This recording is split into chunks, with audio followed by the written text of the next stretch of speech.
Hello, this is Candyson here, bringing you guys the first ever Battle of the Mobile commentary on this channel. So today we have a battle between Say No to Balloons, or Jim, and a The Sovereign clone, otherwise known as Markus. So both have astounding win-loss records, and both are very good players to my knowledge. So we start off with Temple here. So I assume both are going to go with the Dark Farm strat, as that is what is dominant on most maps. So normally what players will go for is they go for a 1-0 farm or a 0-0 farm at the start, then get a 0-2 Dark Monkey, and then work on farms from there. So it's pretty normal strat up to a certain point. So you can see both have a 0-0 farm, trying to conserve their lives. So this tournament is a bit similar to King of the Hill in that the most lives at the start around 38 wins. So lives are very important on most maps, as it can be quite easy to defend many rushes, although some are difficult. There's some extra rules like only 2 sets of road spikes per match, but regular battle energy you can use as many as you need. So I'll link everything down in the description on what you need to know about the tournament. So it's also best 2 of 3, so unless it's a King series, which this isn't. If it's a King series, best 3 of 5. So far, both players, no lives lost, but this defense is not enough for picks. So chances are one of them will leak or both of them will leak.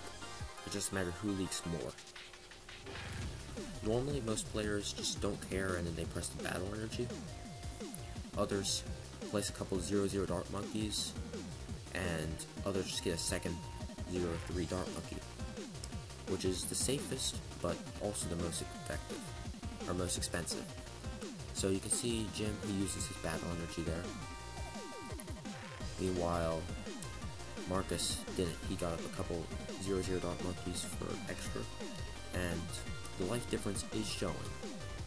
Markus has 10 less lives, but now since Jim uses battle energy, Markus is using the balloon boost and sending pinks. So these go super fast and do bonus because they have the balloon boost.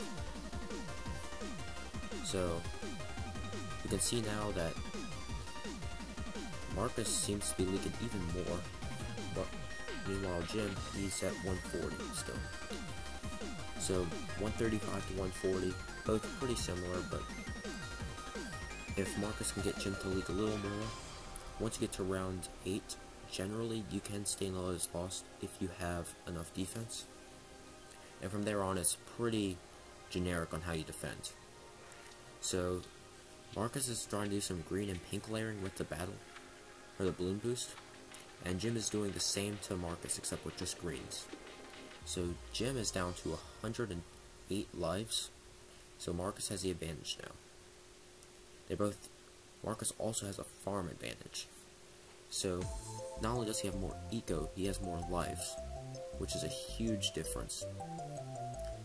And let's see, is anyone going to go for regrow yellows? It does not look like it, as they can just tap the battle energy.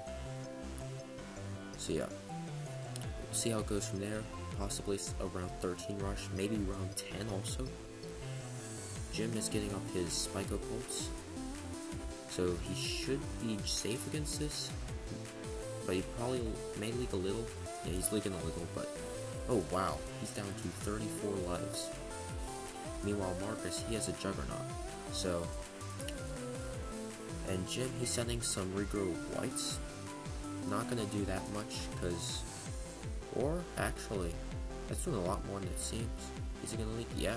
Ooh, he's down to under 100 lives, 88. So is anyone gonna regrow Rainbow Rush? Markus his battle energy, and he's gonna send one group, 2, a few more, which is forcing Jim to use his battle energy. So Jim's showing his ninja. So what if Markus sends another regrow Rainbow Rush? Jim will just get up a sabotage supply lines, and with that he could just counter rush or defend really easily. So he's sending his own Regal Rainbows, forcing Markus to use his battle energy. So I'm gonna wait for the secondary rush. Let's see, is Jim gonna send it? He's hovering over that farm. Is he gonna sell? And he sells. Is he gonna sabotage supply lines up, or is he just gonna rush? Let's see. He heals the bat boom boost. And he sends cannons. So what he's trying to take advantage of is the fact that he can't get up a 4-0 cannon on accident. And is he gonna die? He's dead. So that's it for game 1. It's 1-0 towards Jim, and we'll see how it goes from there. So it was a pretty nice game. Some constant aggression from both sides, great greed from both sides. So let's see what goes on in game 2. So we've got pyramid steps. So I'm expecting Dart Farm again from both of them. So yeah. So pretty much the same general rule of thumb on how the strat goes. And we'll see if anyone decides to twist it up. It seems that Jim, he decided to go ninja. And that actually has been a pretty recent change to the strats. And we can see that Markus is starting off with 0-2 Dark Monkey anti-stalling the rounds, which means that they'll have less money. So you can see Jim wasn't able to get up his 1-0 farm before start of round 2, which really hurt his income. And same with Markus, but he was planning on that because he was anti-stalling. So both have that 0-3 dart. Personally, I feel lives won't really matter in this one, only because of the anti-stall, which means that they won't get that much eco, which makes the round 20 rushes that much deadlier, and round 22 rushes also. So it seems that Markus is ahead in farm eco, but Jim, okay, they're equal now, or about. Jim is slightly ahead, hitting that battle energy, and sending some pinks back at Markus. So looks like Markus is going to leap. Yes, he is. You're tied now, 144, and Markus hitting the battle energy, or balloon boost to get some more lives. So yeah, Markus selling his 0-3 dart to upgrade his farm, and now Jim is sending pinks with balloon boost. Markus hitting his battle energy. He's showing his greed, especially here with the anti-stalled rounds at the start.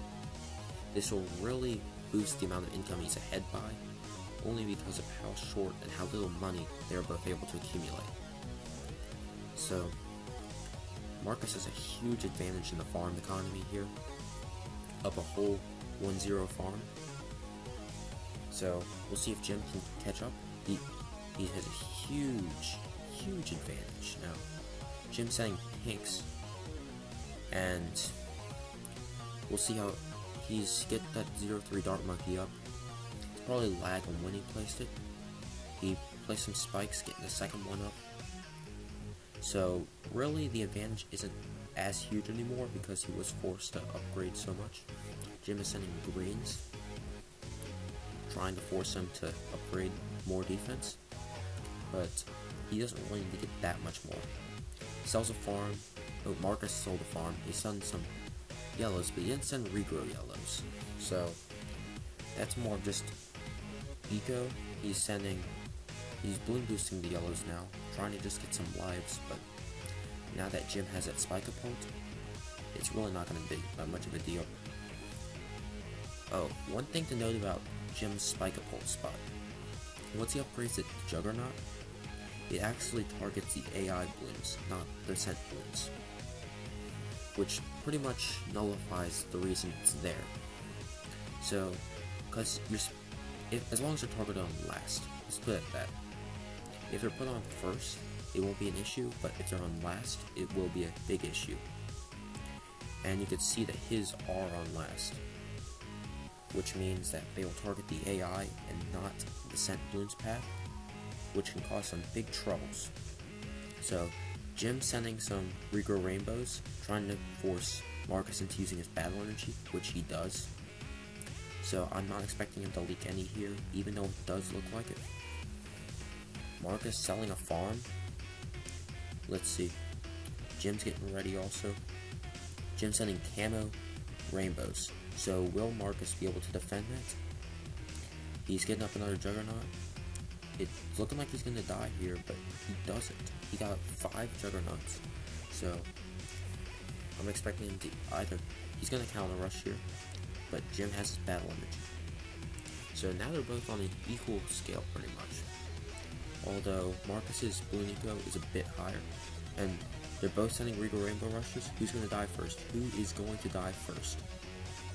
It's a really close one, and Jim dies first there. That was a really intense one. Both at 0 lives at the end there, I'm pretty sure. So wow, that was a very intense game. And on to the third game, 1-1. So we got Inkblot here now, which is one of those maps where starting off with Dart Monkeys isn't always feasible. So what most people do on here is they go for a submarine start and deviate from there.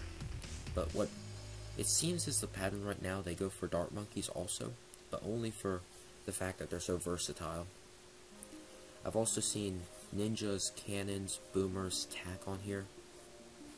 The varieties are pretty nice, but it seems that most do decide to go Dart Monkeys. So they both start off with a sub. And subs are actually an interesting tower. They can be used to absolutely wreck Regal Rainbows if used properly, but they're also very weak at times. They can be pretty exploited and are only good up until mid-30s or so. Maybe a little later, but once you get to a certain point, they pretty much become useless. Same with Dart Monkeys, but even though the sub's ability says that it pops a ZOMG in one hit, it actually means that it does around 17,000 pops when it uses. So when the ZOMGs raise in health in the later rounds, it can't solo them, which causes big issues. Plus when they're grouped, it brings down the Moabs to the balloons, which can cause huge issues for your towers.